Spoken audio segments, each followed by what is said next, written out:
Please take your seats quickly, ladies and gentlemen. Hi guys, it's Steve from 1 Minute Tennis here. Today I want to talk to you about the kinetic chain. I want to talk to you and clarify what the kinetic chain is and how you can apply it with a simple trick to make sure that you use the kinetic chain to energize and make more power in your forehand.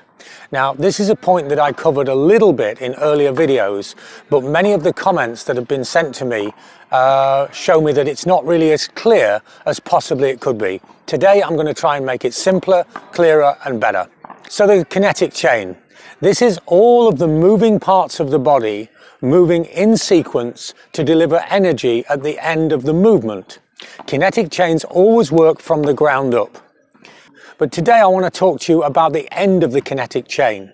The end of the kinetic chain is the movement of the racket, the hand and the forearm.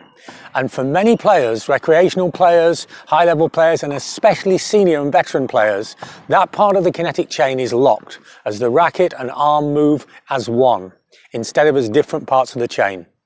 Now, let's clarify, a kinetic chain is just similar to a normal chain. If I hold my hand up here, and you swung a chain with 3 pieces and hit my hand, it's going to hurt. But if you swung with 4 pieces, it's going to hurt a lot more. And 5 pieces, and now I'm in trouble. And as you add links to the chain, the power increases exponentially. So when you add the 3rd to 4th link, it doesn't go up 25%, it goes up much more. When you add the 5th or 6th link, it goes up even more still. And so the last links to the chain are the most important because they're the ones that deliver the most energy. So what we want to do with the racket, if I turn in this direction, is we need to swing and the racket needs to be playing and moving independently of the arm. This is what you see very often in veteran or recreational tennis, as the arm and racket move together, but we want to separate the movements of the racket and the arm. Now, in traditional coaching, we're often told that to do this, we need to have a loose grip. And I'm sorry guys, but this is just wrong. It doesn't work. You can have a tight grip, you can have a loose grip. Sometimes people have said to me, they've been told to grip the racket as though it's a flower or a child's hand. Nope, doesn't work. So here's how to really get the correct grip to add the last links of the kinetic chain to your forehand. I'm going to hold the racket, and this is an L3 grip, right? 4 1/4 in American. I'm going to hold the racket, but I'm going to imagine that I've got an L5 grip, a 4 5/8. And so my grip, it might be tight, it might be soft, but my grip is much bigger than the span of the racket handle. The racket will still balance there because of service tension and because of angles. But if I slow it down and put it exactly in the middle of my hand, it will fall through the gap. You can see here, my grip is bigger than the size of the handle. And this allows a play.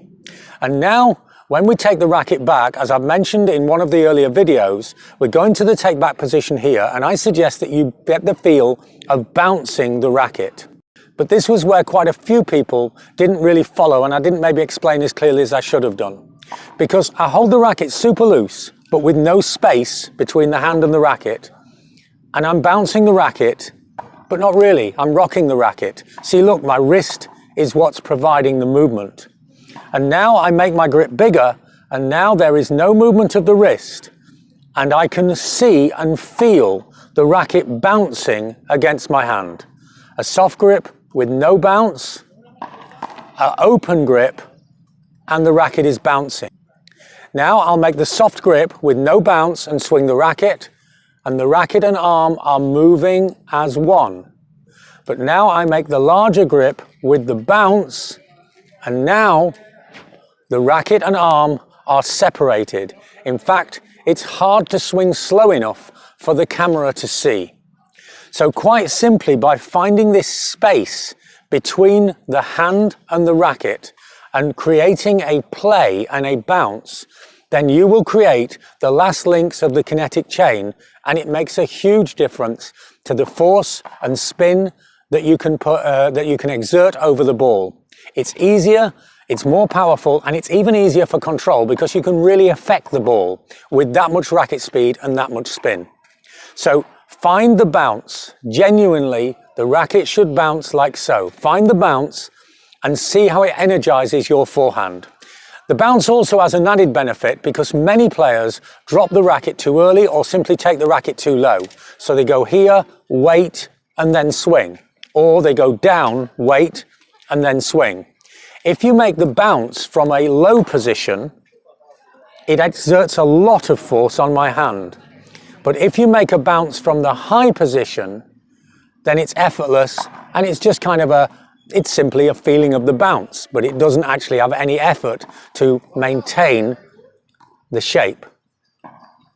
Put the bounce into your forehand and you see what a great difference it makes. Please let us know if this makes sense and how it works for your game. Tell us in the comment section, you know we always reply. If you need more help with your game, don't forget we do online one-to-one lessons. The web address is below now, or if you look in the comment section, you can find all of our contact info. Thanks for watching. Don't forget to like, share and subscribe, and see you next time for more unique tennis lessons that really work.